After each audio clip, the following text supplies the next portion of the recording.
പ്രിയപ്പെട്ട പ്രേക്ഷകരെ, നമസ്കാരം.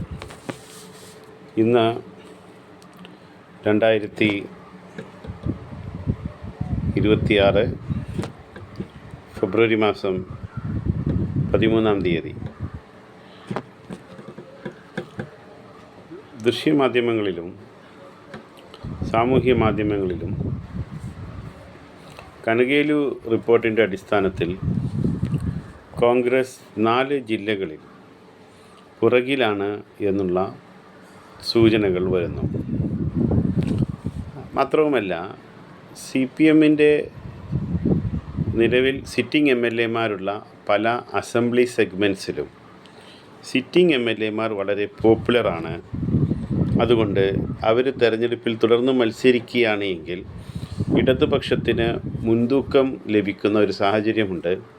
അതല്ലെങ്കിൽ ഒരു നെക്ക് ടു നെക്ക് ഫൈറ്റിനുള്ള സാധ്യതയുണ്ട് എന്നാണ് പലരുടെയും വിലയിരുത്തൽ. അപ്പോൾ ഈ വിഷയത്തിൽ ചില കാര്യങ്ങൾ പറയാമെന്നാണ് കരുതുന്നത്. കനകേലു റിപ്പോർട്ടിൻ്റെ അടിസ്ഥാനത്തിൽ ഇടതുപക്ഷത്തിന് മുൻതൂക്കമുള്ള അല്ലെങ്കിൽ കോൺഗ്രസ്സിന് ഒരല്പം മോശമായ സാഹചര്യമുള്ള, കോൺഗ്രസ് ദുർബലമായ ആ 4 ജില്ലകൾ ഇവയാണ്: പാലക്കാട്, തൃശ്ശൂർ, ആലപ്പുഴ, തിരുവനന്തപുരം. ഇതിൽ തിരുവനന്തപുരം ജില്ല ഒഴിച്ചു നിർത്തിയാൽ 2011 മുതൽ ഉള്ള തെരഞ്ഞെടുപ്പുകൾ പരിശോധിച്ചാൽ UDF-ന് താരതമ്യേന ദുർബലമായ രാഷ്ട്രീയ സാന്നിധ്യമുള്ള ജില്ലകൾ തന്നെയാണിവ.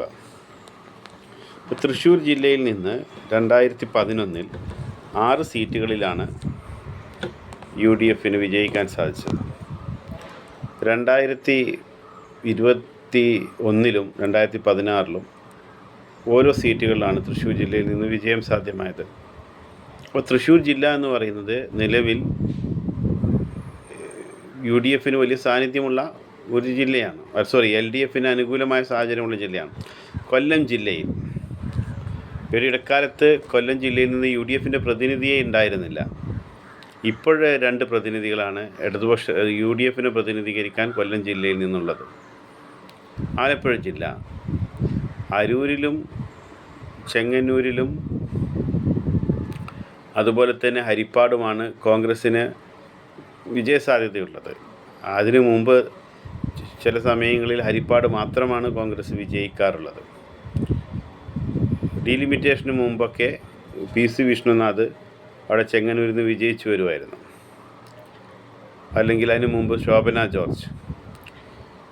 ഞാൻ പറഞ്ഞു വരുന്നത് ഇതാണ്: ഈ പറഞ്ഞ ജില്ലകൾ, തിരുവനന്തപുരം ജില്ല എന്ന് പറഞ്ഞു കഴിഞ്ഞാൽ തെരഞ്ഞെടുപ്പുകൾ നടക്കുന്ന സമയത്ത് അധികാരത്തിൽ വരാൻ സാധ്യതയുള്ള മുന്നണിക്കൊപ്പം നിൽക്കുന്നൊരു സ്വഭാവം കാണിക്കുന്ന ജില്ലയാണ് തിരുവനന്തപുരം ജില്ല. അതേസമയം തൃശ്ശൂരും ആലപ്പുഴയും കൊല്ലവുമൊക്കെ പൊതുവെ ഇപ്പോഴെന്നല്ല എപ്പോഴും LDF-ന് അനുകൂലമായ സാഹചര്യമുള്ള ജില്ലകളാണ്. ഇനി നമ്മൾ മറ്റൊരു കാര്യം പരിശോധിക്കാനാണ് ആഗ്രഹിക്കുന്നത്. അധികാരത്തിൽ വരുന്ന ഒരു മുന്നണി എല്ലാ ജില്ലകളിലും ഒരുപോലെ കരുത്ത് തെളിയിച്ചുകൊണ്ടാണോ അധികാരത്തിൽ വരാറുള്ളത്? അല്ല എന്നുള്ളതാണ് ചരിത്രം. 1996-ൽ അന്നും സംസ്ഥാനത്ത് ഏറ്റവും കൂടുതൽ നിയമസഭാ മണ്ഡലങ്ങളുള്ളത് മലപ്പുറത്താണ്. അന്ന് വണ്ടൂരിലും പൊന്നാനിയിലും മാത്രമാണ് ഇടതുപക്ഷം അധികാരത്തിൽ വന്നപ്പോഴും അവർക്ക് വിജയിക്കാൻ സാധിച്ചിട്ടുള്ളൂ. അതുപോലെ തന്നെ കോട്ടയം ജില്ലയിൽ അധികാരത്തിൽ വരുന്ന പല സമയങ്ങളിലും 2 സീറ്റുകളിൽ മാത്രം ഇടതുപക്ഷം വിജയിച്ച സന്ദർഭങ്ങളുണ്ട്. പാലാ, പുതുപ്പള്ളി പോലെയുള്ള, കാഞ്ഞിരപ്പള്ളി, പഴയ ഡീലിമിറ്റേഷന് മുമ്പ് വാഴൂർ, ഏറ്റുമാനൂർ, പാലാ, പുതുപ്പള്ളി പോലെയുള്ള മേഖലകളിൽ എന്നും UDF-ന് വലിയ സ്വാധീനമുണ്ട്. 1996-ൽ നിയമസഭാ തെരഞ്ഞെടുപ്പ് നടന്നപ്പോൾ എറണാകുളം ജില്ലയിൽ നിന്ന് 14-ൽ 8 സീറ്റുകളും UDF-ആണ് വിജയിച്ചത്. അതേപോലെ 2011-ലെ സാഹചര്യം പരിശോധിക്കാൻ ആഗ്രഹിക്കുകയാണ്. കണ്ണൂർ ജില്ലയിൽ നിന്ന് UDF-ന് 2011-ൽ 5 സീറ്റുകളിലെ വിജയിക്കാൻ സാധിച്ചിട്ടുള്ളൂ. കോഴിക്കോട് ജില്ലയിൽ നിന്ന് 3 സീറ്റുകളിലെ അധികാരത്തിൽ വരുമ്പോഴും വിജയിച്ചിട്ടുള്ളൂ. പാലക്കാട് ജില്ലയിൽ നിന്ന് 12-ൽ അന്നും 5 സീറ്റുകളിലേ വിജയിച്ചിട്ടുള്ളൂ. ആലപ്പുഴയിൽ നിന്ന് 2 സീറ്റുകളെ അത്തവണ കോൺഗ്രസ് 2011 വിജയിച്ചിട്ടുള്ളൂ. കൊല്ലം ജില്ലയിൽ നിന്നും 2 സീറ്റുകളിലെ 2011 കോൺഗ്രസ് വിജയിച്ചിട്ടുള്ളൂ. എന്ന് പറഞ്ഞാൽ എല്ലാ ജില്ലകളിലും ഒരുപോലെ രാഷ്ട്രീയമായ ഒരു അപ്രമാദിത്വമോ അല്ലെങ്കിൽ രാഷ്ട്രീയമായ കരുത്താർജിച്ചുകൊണ്ടോ അല്ല ഒരു മുന്നണി അധികാരത്തിൽ വരുന്നത്. കേരളത്തിലെ 14 ജില്ലകളിൽ എറണാകുളം, കോട്ടയം, ഇടുക്കി, പത്തനംതിട്ട, മലപ്പുറം ഈ ജില്ലകളിൽ നിലവിലെ സാഹചര്യത്തിൽ UDFന് അനുകൂലമായ രാഷ്ട്രീയ സാഹചര്യമുണ്ട്. അപ്പോൾ ഇതിൽ മലപ്പുറത്ത് 16 സീറ്റുകളിൽ ഇത്തവണ ഏറ്റവും ചുരുങ്ങിയത് 15 സീറ്റുകൾ UDF വിജയിക്കുമെന്ന സാഹചര്യമുണ്ട്. ഇപ്പോൾ രാഷ്ട്രീയ നിരീക്ഷകർ ഇത്തരം വിഷയങ്ങളെക്കുറിച്ച് വിലയിരുത്തുമ്പോൾ അവർ ഈ 4 ജില്ലകളിൽ കനകേലി റിപ്പോർട്ടിൻ്റെ അടിസ്ഥാനത്തിൽ UDF ദുർബലമാണ് എന്ന് പറയുമ്പോൾ മറ്റ് ജില്ലകളിലെ ഇതേപോലെ തന്നെ ഇവിടെ UDF എത്രമാത്രം ദുർബലമാണോ അതിനേക്കാൾ UDF ഇപ്പോൾ ഈ പറഞ്ഞ 4 ജില്ലകളിൽ UDF എത്രമാത്രം ദുർബലമാണോ അതിനേക്കാൾ LDF ദുർബലമായ കൂടുതൽ അസംബ്ലി സെഗ്മെൻറ്റ്സ് ഉള്ള മലപ്പുറം പോലെയുള്ള ജില്ലകൾ ഇവിടെയുണ്ട്. മലപ്പുറത്തും കോട്ടയത്തും ഇടുക്കിയിലും പത്തനംതിട്ടയിലുമൊക്കെ ഇത്തവണ എറണാകുളം ജില്ലയിലുമൊക്കെ UDF വലിയ മുന്നേറ്റം ഉണ്ടാക്കാൻ പോവുകയാണ്. അപ്പോൾ ഈ ഒരു സാഹചര്യത്തെ വിലയിരുത്തിക്കൊണ്ട് പറയാനുള്ളത് ഇതാണ്. ഒരു ഘട്ടത്തിൽ തൃശ്ശൂർ ജില്ലയിൽ നിന്ന് 14 അസംബ്ലി സെഗ്മെൻറ്റ്സ് ഉണ്ടായിരുന്നു 1996-ലൊക്കെ. അപ്പോൾ അന്ന് ഈ 14 അസംബ്ലി സെഗ്മെൻറ്റ്സിലെല്ലാം ഒരേപോലെ വിജയിച്ചുകൊണ്ടല്ല LDF 96-ലും മറ്റുമൊക്കെ അധികാരത്തിൽ വന്നിട്ടുള്ളത്.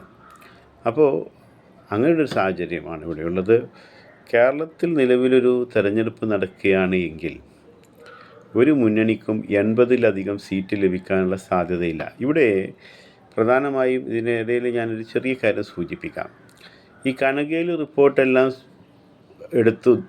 എടുത്ത് കോട്ട് ചെയ്തുകൊണ്ട് UDFന് ഒരു തിരിച്ചടി ഉണ്ടാകുമെന്ന് പ്രവചിക്കുന്ന പല ചാനലുകളുടെയും ഒരു പൊതു പ്രത്യേകത എന്ന് പറയുന്നത് അവർ പലരും പറയാൻ ശ്രമിക്കുന്നത് ഇവിടെ ഒരു ഹങ് അസംബ്ലി ഉണ്ടാകും, BJP കൂടുതൽ സീറ്റുകൾ നേടും എന്ന് പറയാൻ ശ്രമിക്കുന്നവർ കൂടിയാണ് ഈ കനകേലി റിപ്പോർട്ടിനെ. എല്ലാവരും അങ്ങനെയാണെന്നല്ല ഞാൻ പറയുന്നത്, പക്ഷേ ഞാൻ കണ്ടെടുത്തോളം അതിലൊരു ചെറിയ വിഭാഗമെങ്കിലും കനകേലി റിപ്പോർട്ടിൽ പ്രതീക്ഷ അർപ്പിക്കുകയും അതുപോലെ തന്നെ ഇവിടെ UDFന് പ്രതികൂലമായ സാഹചര്യമാണ് ഉള്ളത് എന്ന് ഈ 4 ജില്ലകളുടെ അടിസ്ഥാനത്തിൽ പറയാൻ ശ്രമിക്കുകയും ചെയ്യുന്ന പലരും ഇവിടെ ഒരു ഹങ് അസംബ്ലി ഉണ്ടാകുമെന്നും BJP കൂടുതൽ സീറ്റുകൾ നേടുമെന്നും പറയുന്നവരാണ്. അതിൽ നിന്നെല്ലാം വ്യക്തമാണല്ലോ.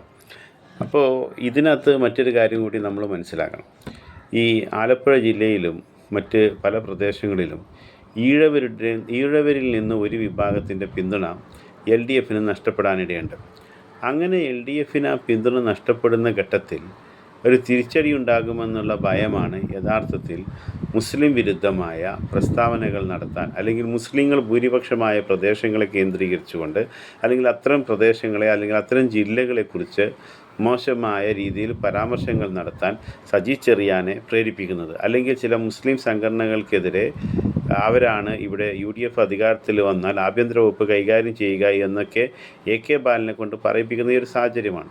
എന്ന് പറഞ്ഞു കഴിഞ്ഞാൽ ഹിന്ദുത്വ ശക്തികൾ ഇവിടെ പറയുന്ന വർഗീയതയേക്കാൾ വലിയ വർഗീയത പറയുകയും മുസ്ലിം വിരുദ്ധമായ ഒരു പ്രതീതി, ഒരു മുസ്ലിം വിരുദ്ധമായ ഒരു നരേറ്റീവ് സൃഷ്ടിക്കുകയും ചെയ്യുന്നതിലൂടെ മാത്രമേ തങ്ങൾക്ക് നഷ്ടപ്പെടുന്ന ഈഴവ പിന്തുണ തിരിച്ചു പിടിക്കാൻ കഴിയുമെന്നവർ കരുതുന്നു.